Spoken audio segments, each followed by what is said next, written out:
예루살렘에 아주 오래전에 한번 기회가 돼서 갔을 때 이야기입니다. 이게 사람들이 굉장히 부산한 곳이었습니다.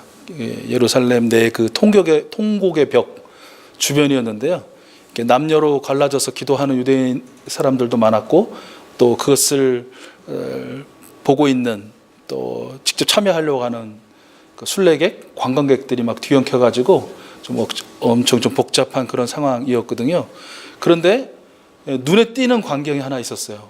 저쪽에서 정말 새카만 옷을 입은 수십 명의 무리가 어디론가 굉장히 종전걸음을 치면서 막 몰려가는 거예요. 잘못 보면 요즘에 이제 제비가 잘 없는데 제비들이 수십 마리가 함께 딱 붙어가지고 어디를 향해서 이렇게 날아가는 모양 같더라고요.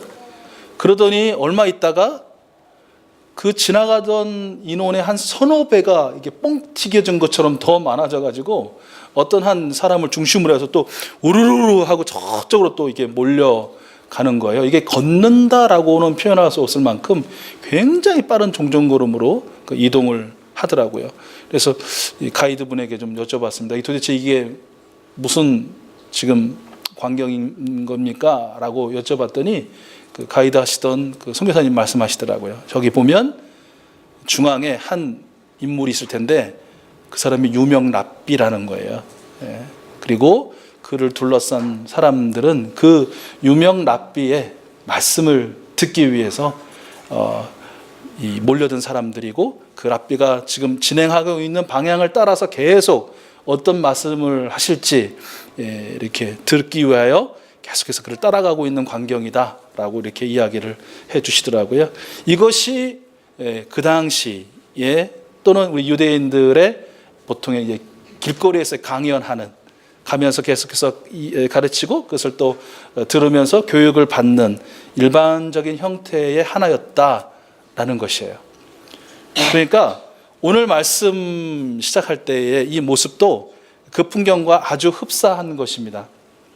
이제 여리고성을 출발하셔서 공생의 마지막 종착지인 예루살렘을 향해서 가시는 예수님을 중심으로 해서 그 가장 가까이에는 제자들이, 그리고 제자들 곁에는 또 수많은 사람들이 에워싸고 저희의 한마디를 듣기 위해서, 저희의 어떤 행동을 또 보기 위해서 그렇게 지금 따라붙은 형국이었더라라는 것이죠. 그 따라붙은 무리들 중에는 아마도 예수님의 그 율법의 가르침을 정말 받기 원하는 그런 학생 신분의 사람들도 아마 있었을 거고요.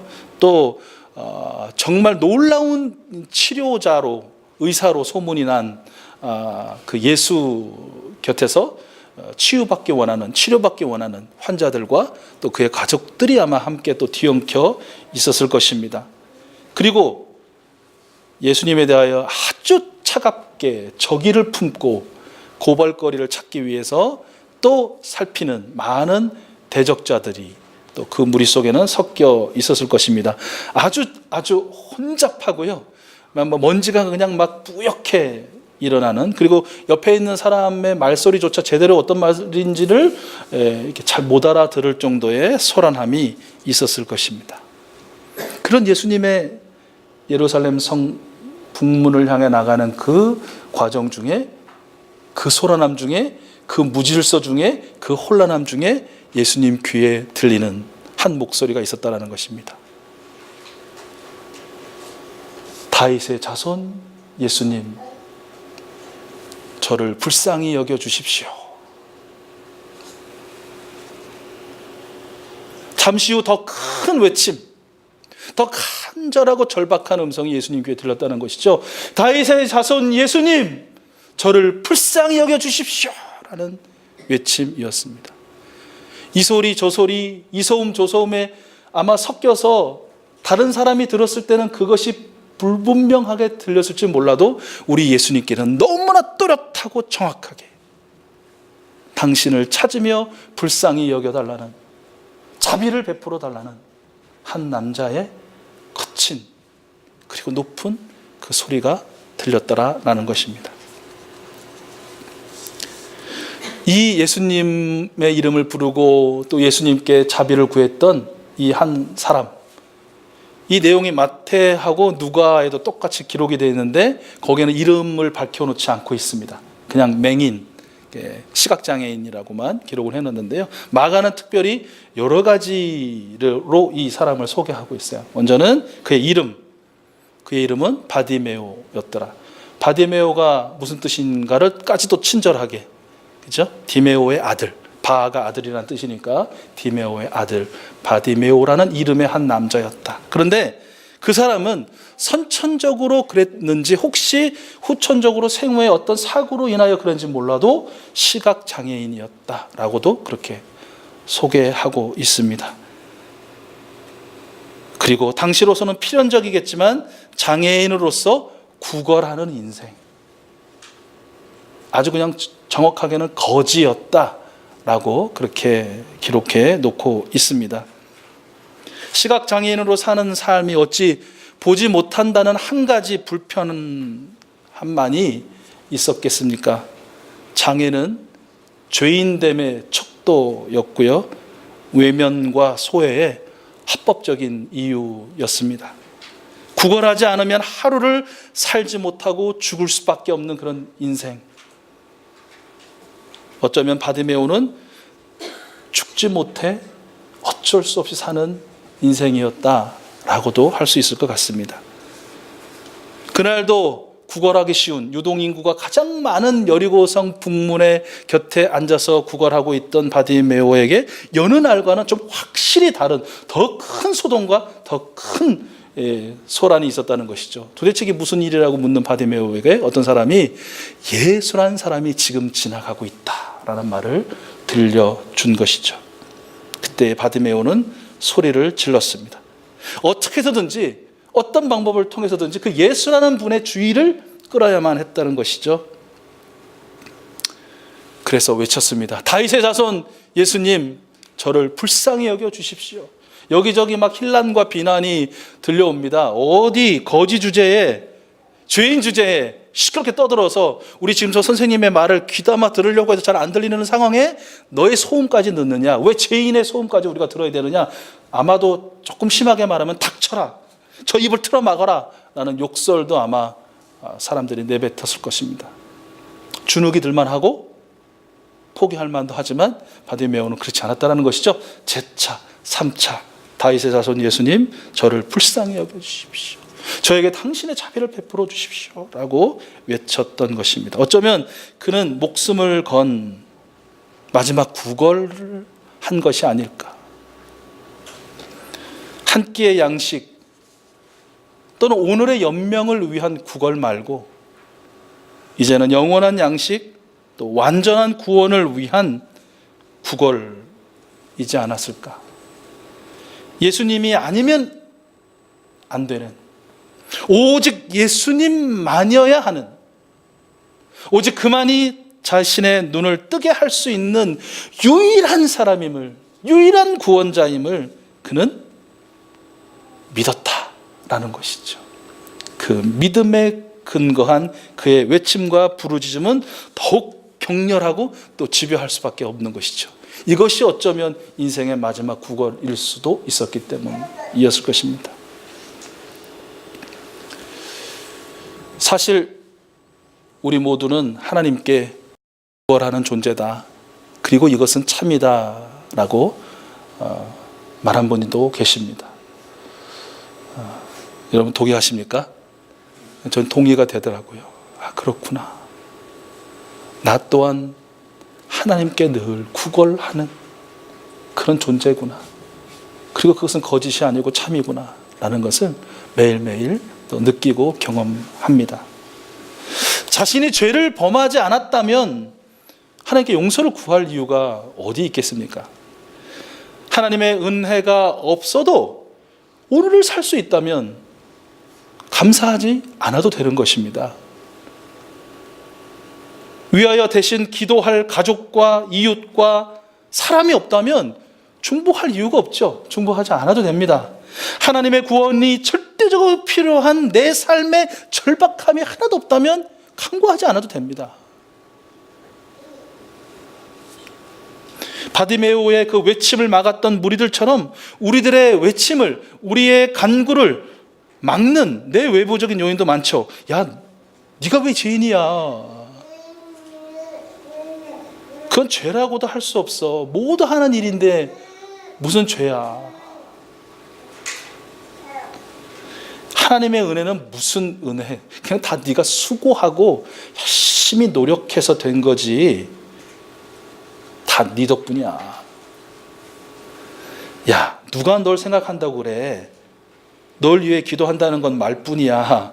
너에게 관심도 없어. 그러니 너도 관심 끊어. 그냥 너만을 위해서 살아. 그리고 너무 절박한 마음 갖지 마. 야, 너 지금까지 절박하게 살아가지고 얻은 게 뭐야? 그야말로 생존뿐이잖아. 그냥 아무리 발버둥 치며 열심히 살아도 바뀌는 건 없어. 그냥 의미 없는 시대 대충 살아. 대충 기도하고, 대충 예배하고, 대충 말씀 묵상하고, 대충 그렇게 살아. 이런 소리가 지금도 우리 주변에 짓누르고 억누르지는 않지만, 아주 참 자유를 주는 것 같지만 우리를 그렇게 방종하게 하고 방황하게 하고, 그렇게 우리 주님 잊고 살아도 충분한, 간구하지 않아도 충분한, 너무 충분한 그런 삶으로 우리를 자꾸 이끌고 있지는 않습니까? 그러나 죄를 짓지 않고는 하루도 살 수 없는 죄인에게 우리는 주님께 용서를 구하는 것이고요, 하나님의 은혜가 아니면 단 한순간도 살 수 없는 존재이기에 하나님께 감사하는 것입니다. 우리 익수스 가족들이 함께 아침이면 말씀을 묵상하고 저녁이면 함께 교회를 위해서 기도할 때에 그 전에 오늘도 하나님의 은혜로 살았습니다, 함께 기도해요 라는 그 문장이 단순히 습관적이고 아주 매일처럼 그냥 반복되는 그냥 맹목적인 그런 고백이 아니라 진실로 오늘 하루의 삶을 돌아보니 하나님의 은혜가 아니었으면 단 한숨도 내가 내쉬거나 들이마실 수 없었고 내 모든 삶의 영역에 있어서 한 발짝도 움직일 수 없었다는 그런 진실한 고백, 그 고백이 아니십니까? 그 고백을 할 수밖에 없다는 것이죠. 그러니까 감사할 수밖에 없다는 것이에요. 주변을 돌아볼 때 하나님께서 붙들어 주시지 않으면, 하나님께서 이렇게 좀 보호해 주시지 않으면 안 되는 남편과 아내와 자녀들과 이웃들과 우리 생명들이 넘쳐나기 때문에 우리는 중보할 수밖에 없더라는 것이죠. 아무리 생각해도 주님이 아니시면 해결받지 못할 문제투성이가 바로 나이기 때문에 우리 하나님께 간구해야 하는 것이죠. 특별히 예수 그리스도의 십자가와 부활의 은혜로 하나님의 자녀가 되었음에도 불구하고 하나님의 자녀답게 살지 못하는 영적인 복합 장애인으로 사는 내 모습이 너무 추하고 부끄럽고 하나님 앞에 죄스러워서, 그래서 치유와 또 다른 오늘의 구원을 허락해 주시기를 위해 부르짖고 또 부르짖는 것입니다. 예수님, 저를 불쌍히 여겨 주십시오. 예수님, 저에게 자비를 베풀어 주십시오. 그것이 데시벨 테스트를 해가지고 가장 큰 고음의 큰 소리의 그런 외침이든, 아니면 그런 측정 기구로는 도대체 잡아낼 수 없지만 그런 이 마음에서는 그 어떤 큰 소리보다, 큰 외침보다도 더 강렬하고 타오르는 하나님의 자비와 긍휼 그리고 은혜를 바라는 그 외침들이 있는 것이죠. 바라기는 이 죄의 우리의 본성과 세상의 구조적인 악, 그리고 사탄의 유혹 등 너무 많은 것들 그 한가운데 우리는 살고 있으나, 그러나 그것에 메인 바 되고 붙잡힌 바 되지 않는 것은 우리 하나님께서 우리를 붙들고 계시는 것이기, 하나님께서 우리를 보호하고 계시고 하나님께서 늘 우리의 외침에 귀 기울이고 계시고 우리의 신음조차도 들으시고 그 가운데서 구원해 주실 것을 우리가 알기에 더욱 자신과 가정과 교회와 나라와 민족과 열방을 위해서 절박하게 구원의 예수 그리스도의 이름을 외쳐 부르는 우리 익수스 가족들 될 수 있기를 소원합니다. 바디메오의 이 더욱 크게 외쳐 부르는 소리에 우리 예수님은 발걸음을 멈추셨어요. 그리고 외침의 주인공은 바디메오를 내 앞으로 불러오라 명령하셨어요. 그리고 뛰어온 바디메오에게 내가 너에게 무엇을 해주기를 원하느냐 물으셨어요. 그리고 포기를 원합니다 라고 소원을 아뢰는 바디메오에게 너의 믿음이 너를 구원하였다 선포하셔요. 예수님의 이 선포 안에는 바디메오가 눈이 열려 세상을 볼 수 있는 그런 육체적인 구원과 그리고 죄와 사망으로부터 용서와 영생으로 옮겨지는 영적인 구원, 전인적인 구원의 의미가 다 포함되어 있다는 것이죠. 그 구원을 베풀어 주셨다라는 것입니다. 앞에서도 우리가 들었지만 우리 예수님은요, 세상의 소란과 무질서, 우리의 죄악 가운데에서도 예수님의 이름을 부르는 우리의 소리를 들으십니다. 자녀들의 부르짖음을, 외침을 우리 예수님은 모두 들으시고요, 결코 외면하지 않으시고 그 부르짖음에 응답하시고 구원해 주십니다. 시편 34편 6절 말씀, 4절과 6절 말씀인데요, 내가 여호와께 간구하매 내게 응답하시고 내 모든 두려움에서 나를 건지셨도다. 이 곤고한 자가 부르짖음에 여호와께서 들으시고 그의 모든 환난에서 구원하셨도다. 우리의 기도를 들으시고 이루시는 분일 뿐 아니라 심지어 우리를 위하여 친히 간구하는 분이시라고 히브리서 7장 25절 말씀은 기록했습니다. 그러므로 자기를 힘입어 하나님께 나아가는 자들을 온전히 구원하실 수 있으니 이는 그가 항상 살아 계셔서 그들을 위하여 간구하심이라. 이런 우리 주님의 은혜를 체험했던 마틴 루터는 이런 고백을 드리고 있습니다. 내가 알고 있는 그리스도에 관한 모든 것은 그 이름 안에 다 있다. 나는 예수님의 육성을 한 번도 들어본 적이 없다. 나는 예수님의 몸을 한 번도 본 적이 없다. 그렇지만 나는 이미 이대로도 충분하다. 성경을 통하여 그분을 배울 수 있었기 때문이다. 하나님을 찬양한다. 나는 예수님의 육성을 들을 필요가 없다. 나는 예수님의 몸을 볼 필요도 없다. 모든 사람이 나를 거절했을 때, 내가 가장 약했을 때, 죽음이 나를 두렵게 했을 때, 악한 세상 사람들이 나를 핍박해 오던 때, 바로 그때 나는 가장 특별하게 그 이름 예수 그리스도의 능력을 느끼고 경험할 수 있었다. 그 이름은 나를 죽음에서 건져 생명으로 인도했다. 그 이름은 절망의 나락에 빠져있던 나를 위로해 주셨다. 특히 아우구스부르크에서 모든 사람들이 나를 무시하고 외면했던 그 국회 앞에 섰을 때 예수님은 그리하셨다. 어디 마틴 루터의 경우뿐이겠습니까? 우리 이수수 가족들 한 분 한 분 지난 한 주간 사시면서 예수님의 몸을 본 적도 없으시고 예수님이 친히 들려주시는 그 육성을 직접 들으신 적은 없지만 매일의 구체적인 생활 속에서 구체적으로 나를 위로하시고 격려하시고 용기와 힘을 주시는 주님, 문제를 해결해 주시고 모든 위협과 위험으로부터 건져주신 그 예수님을 경험하지 않으셨습니까? 네, 경험하지 않으셨습니까? 그러면 아멘 이럴 줄 알고 막 그런 짠뜩 기대했는데 역시 겉의 아멘보다는 마음의 아멘이 중요하니까요. 제가 지난주에 금요일 날 우리 이병렬 집사님, 김선희 집사님 댁에 이제 등록하셨으니까 신방 갔었습니다. 신방 허락해 주시고 저희 부부를 환대해 주셨는데 이렇게 말씀을 들을 때에 이거를 제가 또 다 전달하자니 뭐 굉장히 많은 시간이 걸릴 것 같고, 그리고 사실은 인트로 부분만 들었기 때문에 저도 직접 들으려면 앞으로도 뭐 몇 날 며칠이 더 걸릴 거예요. 어떤 이야기요? 네. 구체적인 삶의 영역에서 평생이라는 그 기간 동안 나서 오늘 살고 있는 이 시간까지 구체적으로 개입하시고 함께 하시고 치유하시고 세워주시고 강하게 해주시고 해결해 주시고 구원해 주신 주 예수 그리스도님에 대한 그 자랑 이야기 말입니다. 다시 한번 들으면서 이게 도대체 우리 익숙교회 멤버가 되려면 이런 은혜를 누리는 사람이어야 멤버가 되는 건가?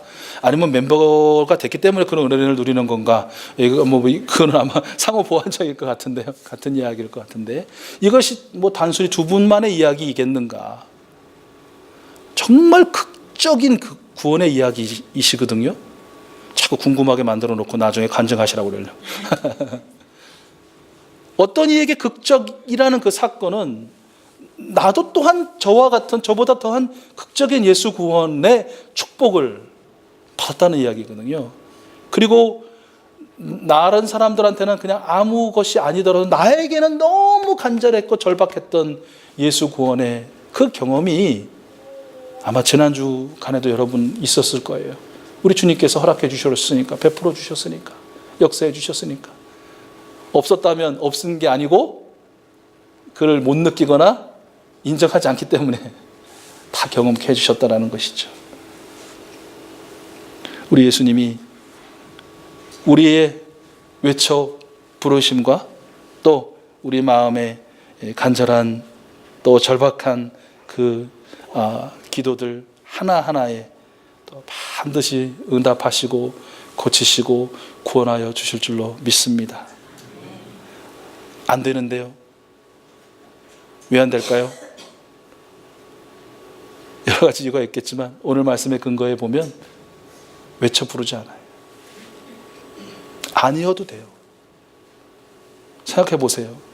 이걸 안 들어주시면 죽는다면 어떻게 구하시겠어요? 근데 안 들어주셔도 나 안 죽거든. 이거 해결해 주시지 않아도 다른 또 길이 있거든, 나한테. 저에 대해서 지금 안 들어주셔도 1년이 있거든, 10년 후가 있거든, 20년 후는 있거든요.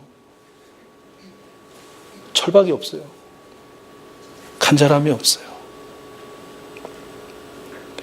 우리 연초에 지난 연말에 10명의 생명을 우리 VIP로 초대해서 정말 우리 교회에서 복음이 전해지고 또 세례를 받는 그런 은혜를 주님께 구하고 한 영혼을 주님께로 우리 같이 한번 목표로 표로 삼고 갑시다 했고 이제는 10월 말입니다. 아직 현재 스코어는 0입니다.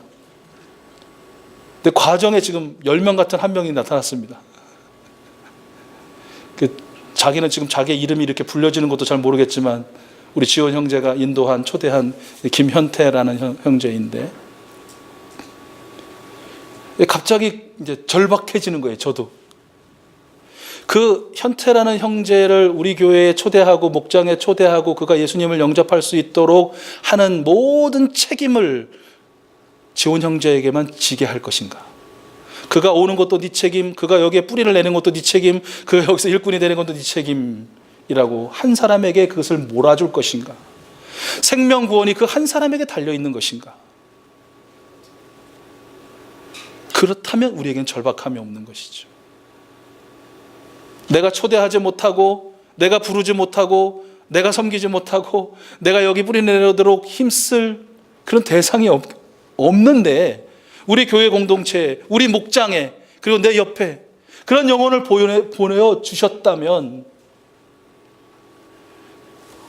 절박하게 그리고 아주 간절하게 기도로 중보로 함께하고 또 뭔가를 만들어 줄 수 있다면, 뭔가를 선물해 줄 수 있다면, 뭔가 도움을 줄 수 있다면, 뭔가 축복할 수 있다면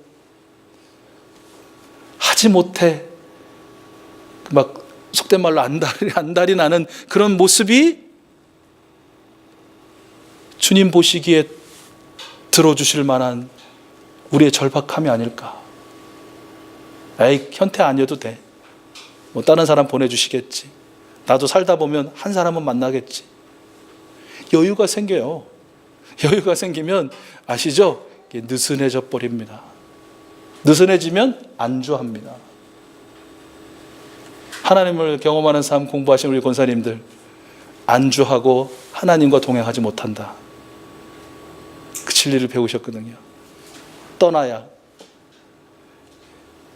걸어야, 뛰어야, 움직여야 하나님과 동행할 수 있다는 것이죠. 이런 주님이 알아서 다 해주시겠지 라는 그런 어린아이 같은, 어린아이 때는 그렇게 해주신다고 그래요. 우리 주님이 누구의 기도를 제일 많이 들어주시느냐? VIP 기도. 빨리 하나님을 체험하게 해서 그에게 믿음이 들어가게 해야 되니까, 그런 재미를 느끼게 해야 되니까. 그리고 절박한 사람, 간절한 사람들의 기도. 그 기도의 주인공들과 또 그 응답 체험의 놀라운 주인공들이 우리 모두가 될 수 있기를 또 소원하고 축복합니다. 예수님의 전인적인 구원의 은혜로 눈을 뜨게 된 바디메오는요, 오늘 말씀 52절 마지막 구절을 보니까 하나님 나라의 복음을 전해준 그 메시아인 예수 그리스도의 길을 따라 나섭니다. 되게 재밌지 않으세요? 예수님 공생에 얼마 남았게요? 일주일. 예루살렘 들어가시면 일주일 남은 거잖아요. 마지막 이제 공생의 일주일, 십자가를 향해서 들어가시는 그 길이시니까. 어쩌면 바디메오라는 인물은요, 예수님 생애에 있어서 마지막 제자, 마지막으로 부르심을 받은 그야말로 꼴찌였을 것 같아요. 그리고 보세요. 눈을 떴어요. 몇 년, 몇십 년이 만인지는 모르지만, 그리고 그가 보게 되는 광경이 뭐예요? 자신을 구원해 준 바로 그분이 욕을 당하고 침뱉음을 당하고 채찍질을 당하고 피를 흘리고 살이 찢기고 십자가에서 치욕스럽게 발가벗겨져서 죽는 광경이에요. 차라리 눈을 안 떴으면, 그냥 내 눈을 안 뜨게 해 주셨으면, 그대로 그냥 구걸하며 사는 게 낫으니까 두셨으면 나을 뻔한 그 광경을 내 구원자가 보여주시는 거예요. 억울할 법도 하고 괴로울 법도 한데, 그 뒷이야기에 대해서는 기록이 없으니까 그냥 믿음으로 상상한다면, 그러나 이 바디메오는 그 모든 광경을 톡톡히 목도했을 것 같아요. 하나라도 못 볼까 더 집중해서 바라봤을 것 같아요. 비록 보이는 광경은 처참하고 비참하지만 내 구원자가 어떻게 그 마지막을 사시는지, 그리고 그가 늘 말씀하셨다는 대로 죽으셨지만 3일 만에 다시 살아나셔서 제자와 수많은 사람들에게 나타나시고 40일 동안 거하시면서 하늘나라 복음을 여전히 전하시고, 그리고 승천하시는 그 모습까지 바디메오는 하나라도 놓치지 않을까 집중하여 바라보았을 것 같아요. 그리고 오늘 여기 마가는 왜 바디메오 얘기를 예루살렘에 입성 직전에 이 부분에 이걸 넣어야 되느냐. 다 눈을 떴다고 얘기하는 제자들, 눈을 떴다고 하는 대제사장과 장로들과 서기관들, 다 나는 멀쩡하다고 말하는 수많은 사람들이 진짜 시각장애인 맹인이 돼서 예수님 바라보지 못하고 온전히 이해하지 못하고 모셔드리지 못하고 그냥 제 뜻대로 제 멋대로 사는 소위 눈뜬 장님으로 사는데, 평생 장님으로 살다가 아무것도 보지 못하던 이 바디메오가 눈을 뜨고 즉시로 예수님을 따랐다라고, 그 메시아를 알아보고 그의 삶을, 그의 걸음을 따라갔다고 굳이 여기 이렇게 기록해 놓은 건 다 이유가 있지 않을까요? 구원받은 자가 구원자를 따라 산다? 이건 너무나 당연하죠. 너무나도 당연해서 여기 반박할 일이 없어요. 그런 거예요. 이런 거예요. 어떤 분이 나를 생명을 구원해 주셨어요. 내가 정말 생명의 은인으로 알고 내가 평생 감사하며 살아야지. 근데 알고 봤더니 이분이 나를 만드신 분이야. 나를 지으신 분이야. 내가 있게 하신 분이야. 그리고 또 알고 봤더니 이분이 언제 죽을지 모르는 이 한계, 제약의 삶을 살고 있는 이 육체적인 내가 죽어도 영원한 생명 가운데 그날을 살 수 있도록 선물을 주신 분이에요. 이분을 따라 사는 것 너무나 당연해 보이는데, 근데 그렇지, 이 당연하지 않다는 것을 누구에게서 발견합니까? 저와 여러분, 우리에게서 발견한 것. 이 당연한 것이 당연하지 않다라는 것을 우리는 아주 모순되게도 그것을 증명하고 있어요. 구원받은 교회가 구원자 되신 예수 그리스도를 따르는 삶을 살지 않을 때 그 교회는 더 이상 교회가 되지 않았고, 그것이 바로 종교개혁의 하나 이유였다라는 것 잘 아시지요. 그리고 그 개혁가들은 개혁교회는 항상 개혁되어야만 한다라고 주창했습니다. 왜 그랬었을까요? 개혁교회지만 예수를 따르기로 결단하고 다시 그 위대한 걸음을 시작했지만 매일매일 또 다시 사도 바울처럼 자신을 쳐서 예수 그리스도께 복종케 하는 그러한 노력이 없으면, 그런 의지적인 결단과 실천이 없으면 또 개혁의 대상이 될 수밖에 없도록 그렇게 나락에 떨어지는 존재이기 때문에 개혁교회는 한 번 개혁됨에 안주하지 말고 항상 개혁되어야 한다라고 그렇게 이야기한 것이 아니겠습니까? 이제 작년에 종교개혁 500주년이라고 해가지고 많은 행사들도 있고 막 시끌벅적지근하게 하더니 501주년이 된 올해는 아주 잠잠하고 조용합니다. 어쩌면 종교개혁 기념일도 무슨 국경일처럼, 무슨 뭐 국가지정일처럼 그냥 그날이구나, 그냥 10단위 100단위만 한번 그렇게 보내보자라고 하게 되는 건 아닐까라는 또 생각도 가져봅니다. 오늘 예수 그리스도의 구원의 은혜로 살아가고 있는 우리 익수수 가족들, 이 문제를 좀 한번 생각해 보자고요.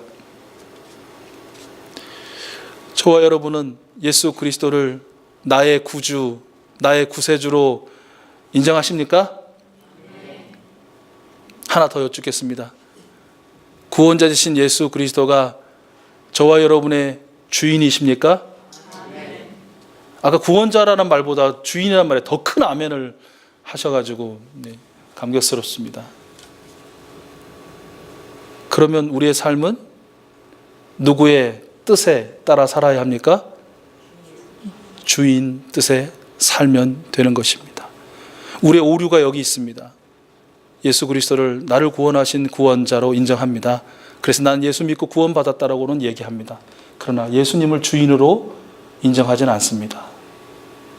그는 구원자일 뿐이다. 그리고 내 주인은 따로 있는 것이죠. 사람이나 물건이나 돈이나 뭐 이런 것들이 주인이 되는 것이죠. 그런 생각을 해봤어요. 이게 얼마나 황당한 일일까? 진짜 주인은 얼마나 당황스러워 하실까? 그리고 가짜 주인 행세하는 것들은 얼마나 행복해 할까? 진짜 주인이 여기 있는데 그 주인을 따라 사지 않고 자기가 주인 삼은 가짜들을 따라 살려고 하니 말입니다. 오늘 사랑하는 익수수 아들과 딸들아, 내가 너희에게 무엇을 해주기를 원하느냐라고 물으실 때 오늘만큼은, 이 시간만큼은 주님, 제가 보기를 원합니다.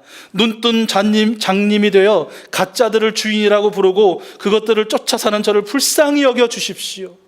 주님, 이제 제 눈을 뜨게 하사 진짜 주인, 유일한 주인이신 우리 주 예수 그리스도님을 따라 예수 그리스도님과 함께 살 수 있도록 저를 붙들어 주십시오. 라는 기도, 바로 그것이 오늘 우리 모든 익수 가족들의 기도가 될 수 있기를 바랍니다.